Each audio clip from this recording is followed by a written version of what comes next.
progressive society which had bigger masjids than you had, which had bigger scholars than you had, which had bigger darul than you had. This was Muslims' aim. It had far bigger masjids than you had. Qurtuba, in the height of its flowering, had over 600 masjids. And recently, a couple of years, 19 of us from this masjid went to Qurtuba, where there were 600 masjids. We found one, and that was closed. Why? What happened? Because these were people who forgot Allah, and Allah made them forget themselves. And you look at the scholars of Spain. Who were the scholars of Spain? There were the likes of Ibn Hazm, there were the likes of Imam Qurtubi, there were the likes of Ibn Abdul Barr, there were the thinkers like Ibn Sina, Ibn Rushd. These were people who were the backbone of Islamic learning. There were no greater scholars than these in the history of Islam. And Andalus, Spain, was built on the model of Medina.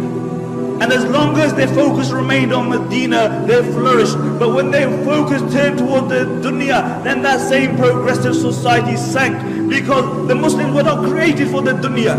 The Muslims were not created for the dunya. The Muslims were created for the hereafter. We are Abdullah. We are the slaves of Allah subhanahu wa ta'ala. And the highest status that we can reach is that we will remain the slaves of Allah subhanahu wa ta'ala. This very society, Spain, when their own people, their focus became the dunya, then every single person was concerned about himself. He was concerned about his own kursi.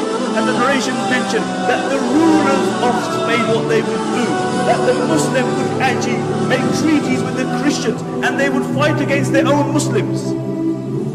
They would fight against their own Muslims.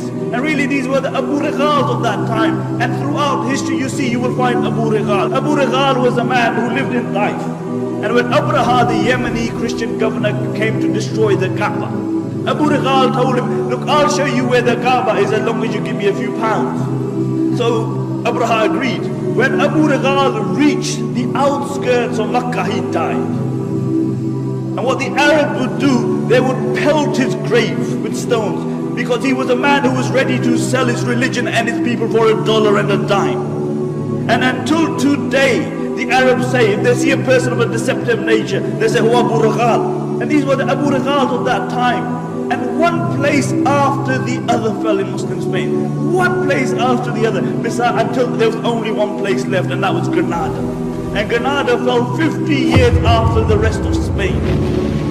Until Abu Muhammad, he drew a treaty with the Christians on the condition that he would allow them to take over, on the condition that they would not persecute the Muslims, that they would not forcefully convert the Muslims, that they would not remove the Muslims from their post. And when the Christians came in, the first thing they did, they reneged on their promise. And when they entered the Alhambra Palace, have you seen the Alhambra Palace?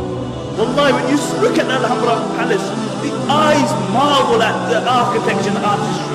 It is amazing palace, and throughout the palace you will see one word, La Ghaliba illallah. That dominance is only for the sake of Allah. Where are those people who wrote La Ghaliba illallah?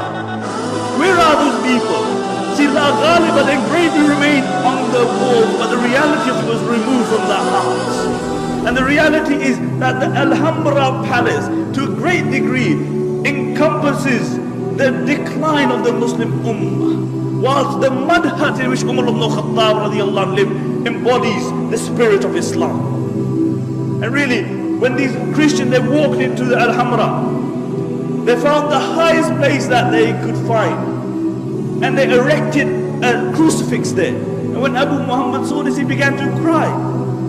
He began to cry, and his mother rebuked him. She said, why are you crying like a woman when you couldn't defend it like a man?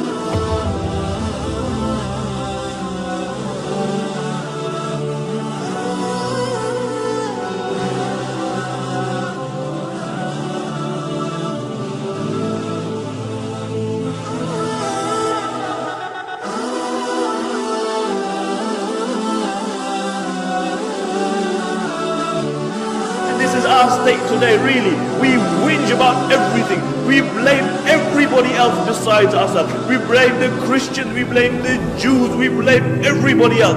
But it's one person we don't blame, it's us. We even blame time. The zamana yesa, as the Arabic poet says, it's a na'ibu zamanana wal aibu fina wa ma li zamanina aibun siwana.